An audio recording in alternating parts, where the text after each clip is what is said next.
arms crossed defiantly, making Naruto and Kyuubi smirk at her wording. Nara/Nara, they said simultaneously, making her eyes widen. Wait. How did you know that? Simple really, the Nara clan was infamous for their use of the word troublesome.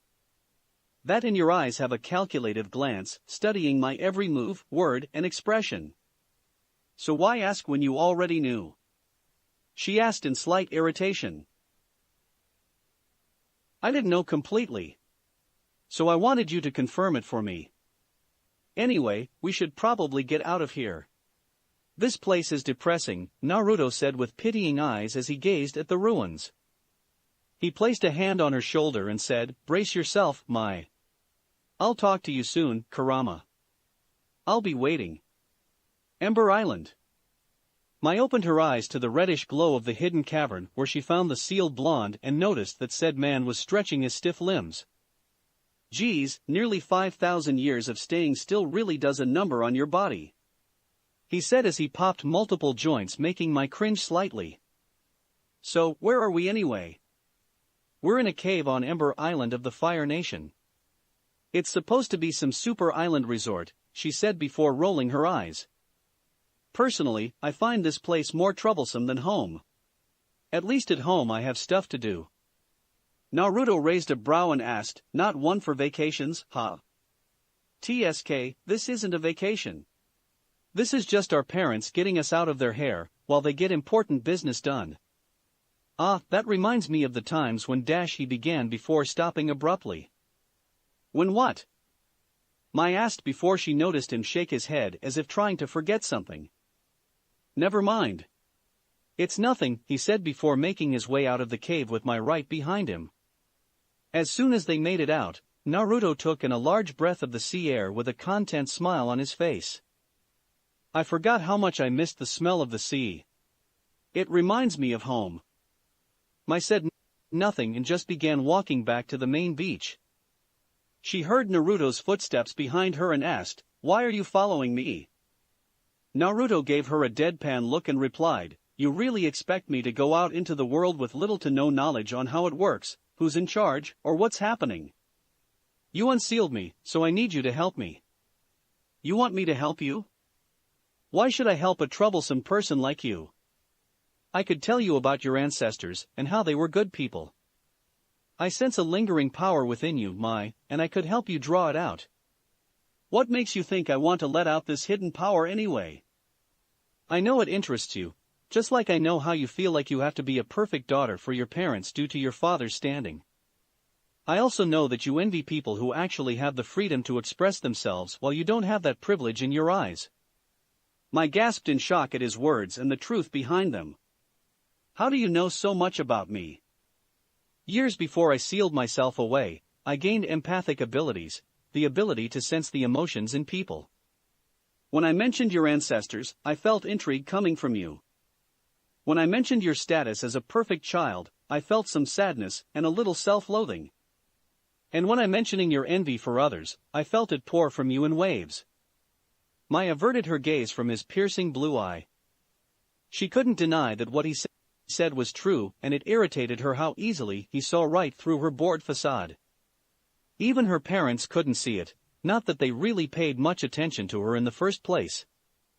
I'm sure your parents love you, Mai. They probably just can't express it as much as they wish due to their duties to your home, Naruto said reassuringly as he sensed her emotions again. Stop reading my emotions. She yelled while glaring coldly at him. Just shut up and stop acting like you know me when you don't. She then felt a few stray tears leave her eyes before she whispered, you don't know me.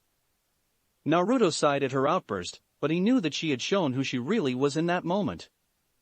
She had done exactly what he did years ago, bottle up everything. He knew the consequences of doing so, yet he also knew how to help someone who had their emotions bottled up. He moved slowly so as not to startle her, and pulled her into a reassuring embrace. She gasped in shock and moved to get out when he whispered, it's all right, Mai. Let it out. No one is here but you and me. She still struggled before the emotional dam finally began to break.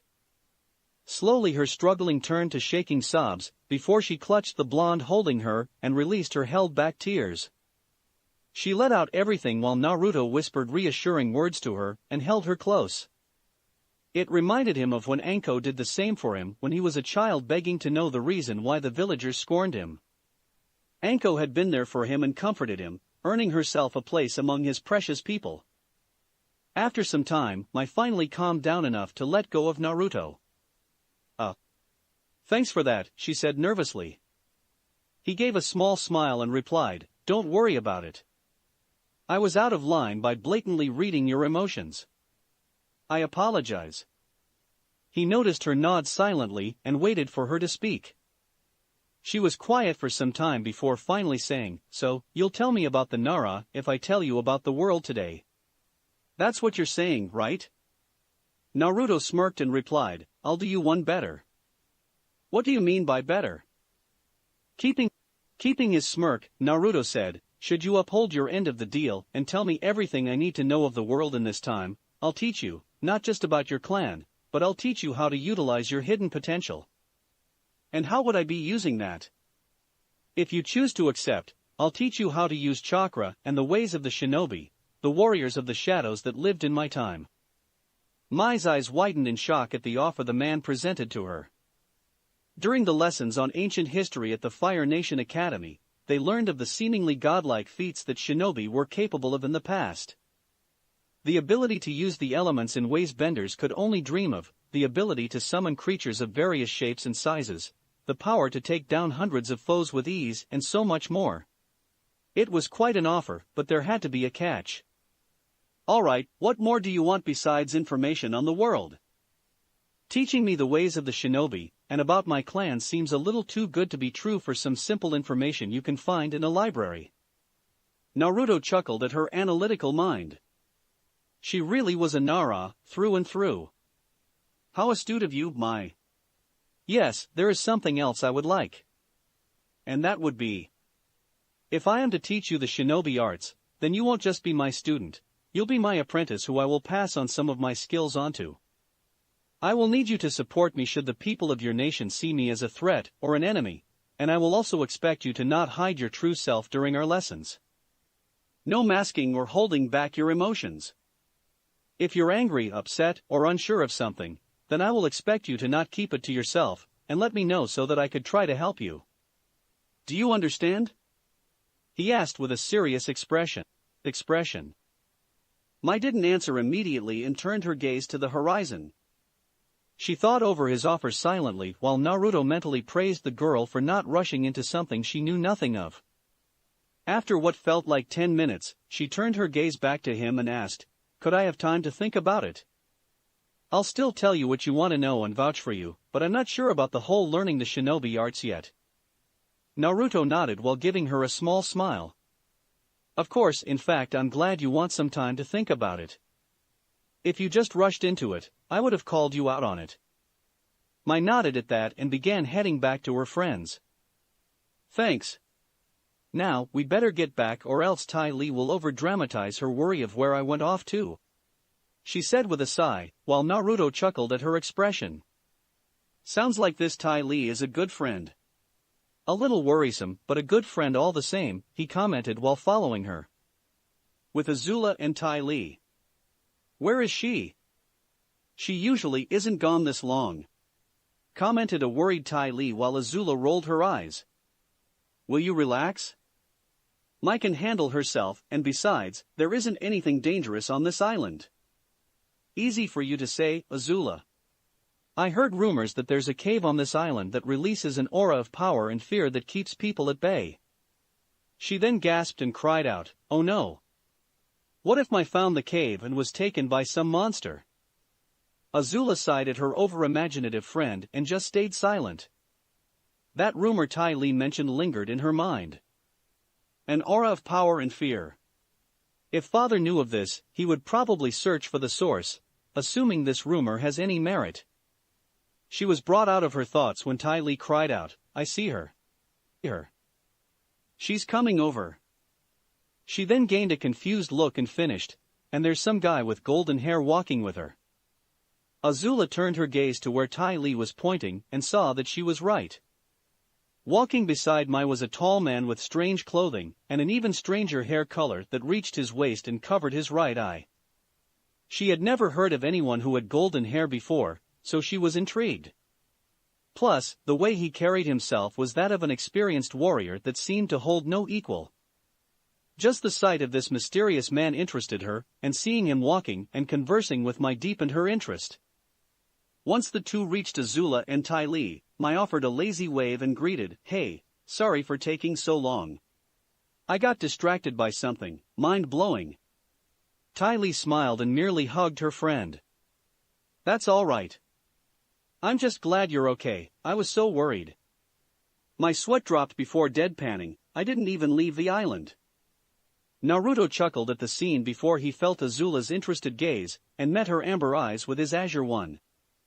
The two had a stare down for not even 5 seconds before Azula backed off, unable to hold her gaze against the man. "Spirits, I know he's holding back, but I still couldn't hold my own against him."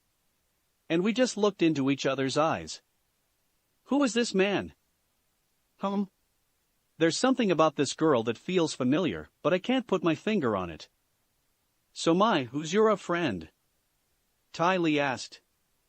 "This is Naruto. I found him in a small cave down the shore. He needs to speak to Fire Lord Ozai and ask a few questions." "And what does this man need to ask my father about?" Azula asked with slightly narrowed eyes. Naruto narrowed his own at her, making her back off. "Questions that do not concern you at the moment, child." At this time, Zuko arrived and was surprised to see the strange man talking to the girls. He shook it off and merely stated, "Hey girls, Lo and Lee said we're ready to return home." They nodded before they began heading to the docks with Naruto in tow.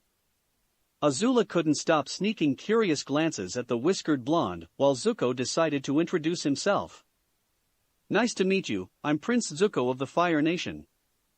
Naruto gave a nod and replied, "My name is Naruto Uzumaki Zuko Aji." What does Aji mean?" asked the Fire Prince.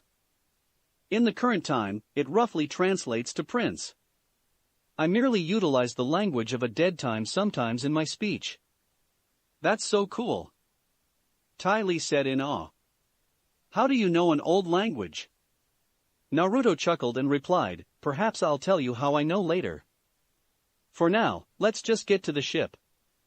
The girl pouted at the lack of an answer but nodded anyway. She then turned to Mai and asked, "So, how do you know this guy? I mean, you said you met him in a cave, but you seem like you already know a bit about him." Mai looked slightly nervous, but Naruto saved her by answering, "When we met, we talked for some time about our lives and what our goals were." Mai has quite the head on her shoulders. Such an analytical mind, and at such a young age, is nothing short of impressive. Mai mentally thanked the blonde for bailing her out and saw him give her a discreet wink. Yeah, and one of his goals can be accomplished if he speaks to the Fire Lord, so I offered him a ride with us. Azula scowled at Mai and asked, "And do you honestly think that my father will allow this man to be granted an audience with him so easily?" Naruto chuckled at the girl, causing her skull to deepen. "I think I'll be able to convince him to speak to me. In fact, I think he'll be pleased to meet me, Azulaheim." "What did you call me?" "I merely addressed you by your title." Heim translates to princess in the modern tongue. Azula slowly nodded and the group of 5 boarded the small ship heading for the mainland. Lo and Lee were ready to greet them before catching sight of Naruto leaning on the side railing of the ship. Their eyes widened and they walked towards him. "My dear lad," began Lo. "Are you perhaps a man of legend?" finished Lee. Naruto raised a brow at their unique way of speaking and replied, "That depends on the legend you speak of. We know who you are. Hero of the Flame." Naruto smirked and retorted, "If you knew, then why ask me? What does knowing who I am do for you?" The 2 elderly women smiled at his question. "Why, young man, it means that you are a man who is long ahead of your time. The question remains though, how are you in this time that is not your own?" Naruto gave them a serious look and answered, "The means are not of your concern for the moment. I will explain everything